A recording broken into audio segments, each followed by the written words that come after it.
Hi friends, welcome back to Mazhathulli creations. ഈ channel നിങ്ങൾക്ക് ഇഷ്ടമായ ലൈക്ക് ചെയ്ത് സപ്പോർട്ട് ചെയ്യാൻ മറക്കല്ലേ.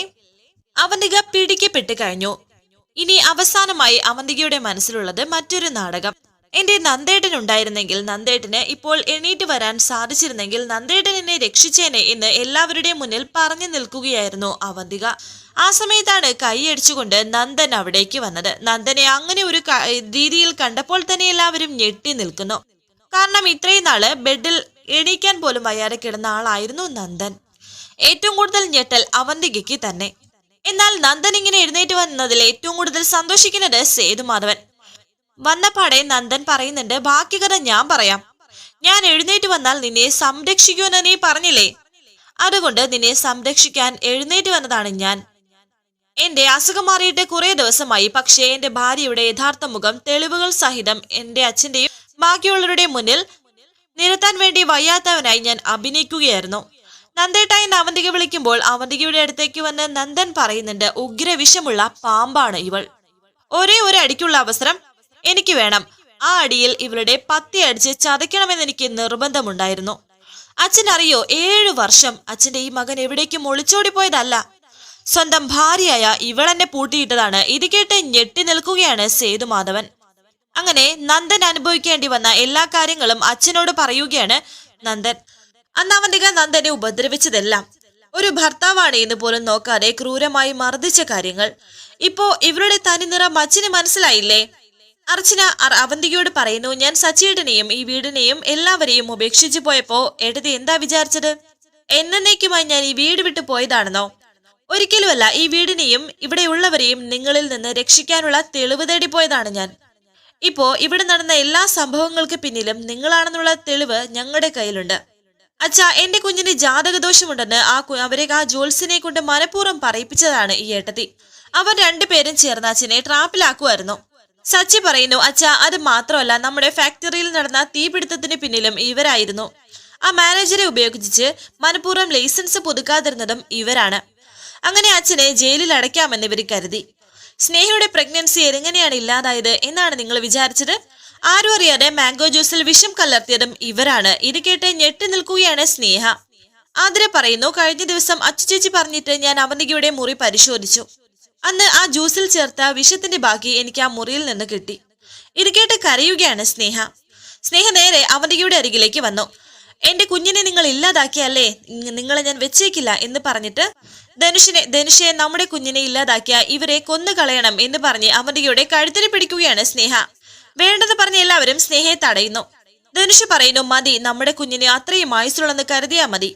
ഇവരോടൊപ്പം ചേർന്ന് ഞാൻ ചെയ്ത തെറ്റുകൾക്ക് ദൈവം എനിക്ക് തന്ന ശിക്ഷയാണെന്ന് വിചാരിച്ചോളാം ഞാൻ. ദൈവം അല്ലല്ലോ, ഇവരല്ലേ നമ്മുടെ കുഞ്ഞിനെ കൊന്നത് എന്നെ സ്നേഹ പറയുമ്പോൾ സന്ദീപ് പറയുന്നു, സ്നേഹേ നീ സമാധാനിക്കേ, ഇവർക്കുള്ള ശിക്ഷ നമ്മൾ വിധിക്കും.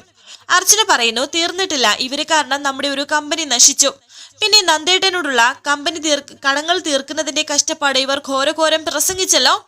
നന്ദേട്ടനെ ഏതോ ഗുണ്ടകൾ കൊല്ലാൻ ശ്രമിച്ചതിന്റെ ഒരു പ്രശ്നം എങ്ങനെ ഉണ്ടായത്, അതിന് പിന്നിലും ഇവരാണ്. സന്ധ്യ ഡോക്ടറും നന്ദേട്ടനും തമ്മിലുള്ള ബന്ധം മനസ്സിലാക്കിയതിന്റെ പ്രതികാരമാണ് ഇവർ ചെയ്തത്.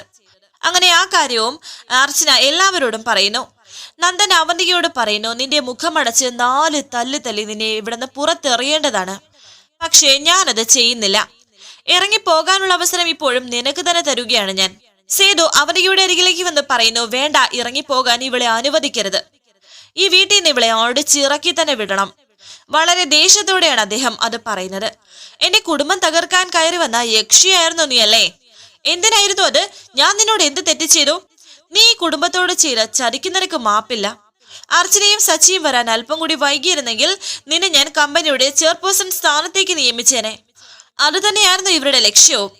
എങ്ങനെയെങ്കിലും നമ്മുടെ കമ്പനിയിൽ കയറി അതെല്ലാം നശിപ്പിക്കുക, ഫാക്ടറി കത്തിച്ച് തൊഴിലാളി സമരം ഉണ്ടാക്കി കമ്പനി പൂട്ടിക്കാമെന്നാണ് ഇവര് വിചാരിച്ചത് എന്നെ അർച്ചന പറയുമ്പോൾ സേതു പറയുന്നു, എല്ലാം പോയത് ഞാൻ ക്ഷമിക്കും, പണം പോയത് എനിക്കൊരു പ്രശ്നമല്ല. പക്ഷെ എന്റെ മോനെ നീ ഗുണ്ടകളെ വിട്ട് കൊല്ലാൻ ശ്രമിച്ചു അല്ലേടി? നിന്നെ ഞാൻ എന്ന് പറഞ്ഞ് സേതുവാണ് ഇപ്പോൾ അവന്തികയെ അടിക്കാൻ കൈയോങ്ങിയത്. അർച്ചന പറയുന്നു, വേണ്ടച്ചാ, സ്ത്രീകളെ തല്ലി എന്ന അധിക്ഷേപം അച്ഛൻ കേൾക്കണ്ട, ഇവർക്ക് കൊടുക്കാനുള്ളത് ഞാൻ കൊടുത്തോളാം എന്ന് പറഞ്ഞ അർച്ചന അവന്തികയുടെ നേരെ വന്നു അവന്തികയുടെ കരണം നോക്കി അർച്ചനെ ഒന്ന് പൊട്ടിച്ചു. ഇത് ഞാൻ ചെയ്തത് അച്ഛന് വേണ്ടി. ഇനി ഒരു നിമിഷം നിന്നെ കണ്ടുപോകരുത്. ഈ വീട്ടിലോ എന്റെ മകന്റെ ജീവിതത്തിലോ നിനക്ക് ഇനി ഒരു സ്ഥാനവുമില്ല. ഇറങ്ങിക്കോണം ഈ നിമിഷം. ഇത് എന്റെ തീരുമാനമാണ്. എന്നെ സേതു പറയുമ്പോൾ അർച്ചന പറയുന്നു, നിങ്ങളോട് ഞാൻ അന്നേ പറഞ്ഞില്ലേ ഞാൻ തിരിച്ചു വരുന്ന ദിവസം നിങ്ങളുടെ പടിയിറക്കമായിരിക്കുമെന്ന്. നിന്നോടൊപ്പമുള്ള ജീവിതം ദാ ഈ നിമിഷം കാറ്റിൽ പറത്തുകയാണ് ഞാൻ. നിന്റെ ഓർമ്മകൾ പോലും എന്റെ ജീവിതത്തിൽ ഉണ്ടാകരുത്. പൊയ്ക്കോ. എന്നെ നന്ദനും പറയുന്നു, ഒരു കാര്യം, സ്വന്തമെന്ന് ബോധ്യമുള്ള വല്ലതുമുണ്ടെങ്കിൽ അത് മാത്രം എടുത്ത് വേണം ഇവിടെ നിറങ്ങിപ്പോകാൻ. എന്നെ സേതു പറയുമ്പോൾ വളരെ ദേഷ്യത്തോടെ അവനിക അവിടെ നിന്ന് മലർന്നു. അവിടെ ഇരുന്ന ടേബിളിൽ അവൻ തള്ളിയിടുന്നുണ്ട്. അവിടുന്ന് സാധനങ്ങളൊക്കെ വലിച്ചെറിയുകയാണ് അവന്തിക ഒരു ഭ്രാന്തിയെ പോലെ. കാണിച്ചു തരാൻ, എല്ലാത്തിനെയും ഞാൻ കാണിച്ചു തരാം. ഒന്നും അവസാനിക്കുന്നില്ല, ഇന്നിവിടം കൊണ്ടെല്ലാം തുടങ്ങുന്നതേയുള്ളൂ എന്നൊക്കെ കയറി അവന്തിക പറയുന്നു. എല്ലാവരും അവന്തികയോടുള്ള പകയിൽ നിൽക്കുകയാണ്. അവന്തിക മുറിയിലേക്ക് വന്നു. മുറിയിൽ നിന്ന് സാധനവും വലിച്ചെറിയുന്നുണ്ട്.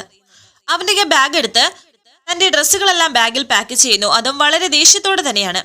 എന്തായാലും വലിയൊരു തെറ്റിദ്ധാരണ ഇതോടെ മാറി. ശിവരാമൻ പറയുന്നു, സാറേ, എനിക്കിനി ആരുമില്ല ഈ ലോകത്ത്. എനിക്ക് സ്വന്തമെന്ന് പറയാൻ എനിക്കെന്റെ കുഞ്ഞ് മാത്രമേ ഉള്ളൂ. എനിക്ക് എന്റെ കുഞ്ഞിനെ വേണം എന്ന് പറഞ്ഞ ആതിരയുടെ അരികിലേക്ക് കരഞ്ഞുകൊണ്ട് ശിവരാമൻ വരുന്നു. അനഘയുടെ കയ്യിലിരിക്കുന്ന കുഞ്ഞിനെ വാങ്ങിക്കുകയാണ് ശിവരാമൻ.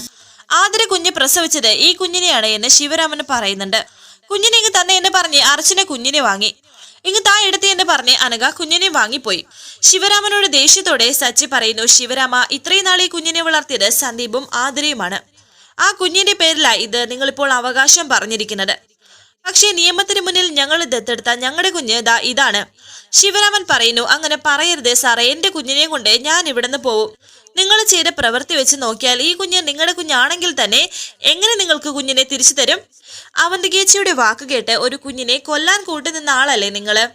നിങ്ങളുടെ ഭാര്യ ആ പാലെടുത്ത് കുടിച്ചത് കൊണ്ട് നിങ്ങളുടെ ഭാര്യ മരിച്ചു. അല്ലെങ്കിൽ ആതിരയുടെ കുഞ്ഞിന് ഇനി ജീവൻ ഉണ്ടാവുമായിരുന്നോ? സച്ചേട്ട, ഇയാളുടെ കയ്യിൽ കുഞ്ഞിനെ കൊടുത്തു വിടരുത്. കൂടുതൽ പണം കിട്ടിയാൽ ഈ കുഞ്ഞിനെ ഇയാൾ ആർക്കെങ്കിലും കൊണ്ടുവിക്കും. ഇയാളെ പിടിച്ച് പോലീസിൽ ഏൽപ്പിക്കുകയാണ് വേണ്ടത്. ശിവരാമൻ പറയുന്നു, ഞാൻ അങ്ങനെയൊന്നും ചെയ്യില്ല സാറേ, എന്നെ വിശ്വസിക്കൂ. തന്നെ ഞങ്ങൾ അങ്ങനെ വിശ്വസിക്കും? താൻ ഞങ്ങളോട് പറഞ്ഞത് സത്യമാണെന്ന് തന്നെ ഇരിക്കട്ടെ, പക്ഷെ ആ കുഞ്ഞിനെ അങ്ങനെ അങ്ങ് തരാൻ പറ്റില്ല. അല്ലെങ്കിൽ നിയമപരമായി ഈ കുഞ്ഞ് നിങ്ങളുടേതാണെന്ന് തെളിയിക്കണം. ഞാൻ എന്തിനും തയ്യാറാണ് സാറേ, പക്ഷെ എന്റെ കുഞ്ഞിനെ എനിക്ക് തിരിച്ചു തരണമെന്ന് ശിവരാമൻ. പണത്തിനോടുള്ള ആർത്തി മൂത്ത് സ്വന്തം കുഞ്ഞിനോട് പോലും ക്രൂരത കാണിച്ച ആളാണ് നിങ്ങൾ. എത്ര പണം കിട്ടിയാലും എന്തൊക്കെ സൗകര്യങ്ങളിൽ വളരുമെന്ന് പറഞ്ഞാലും സ്വന്തം കുഞ്ഞിനെ ഒരു അച്ഛനും അമ്മയും അറിഞ്ഞുകൊണ്ട് ആർക്കും കൊടുക്കില്ല എന്ന് ധനുഷ്യം പറയുന്നു. ശിവരാമൻ, ഇപ്പോ പൊയ്ക്കോളൂ. എന്തായാലും കുഞ്ഞുങ്ങൾ രണ്ടുപേരും ഇവിടെ സുരക്ഷിതമായിട്ടുണ്ടല്ലോ എന്ന് അർച്ചന വളരെ കാര്യമായി ശിവരാമനോട് പറയുന്നുണ്ട്. വരാനിരിക്കുന്ന പുതുപുത്തൻ എപ്പിസോഡുമായി വീണ്ടും കാണാം. Thank you for watching. Please subscribe, like, share my channel.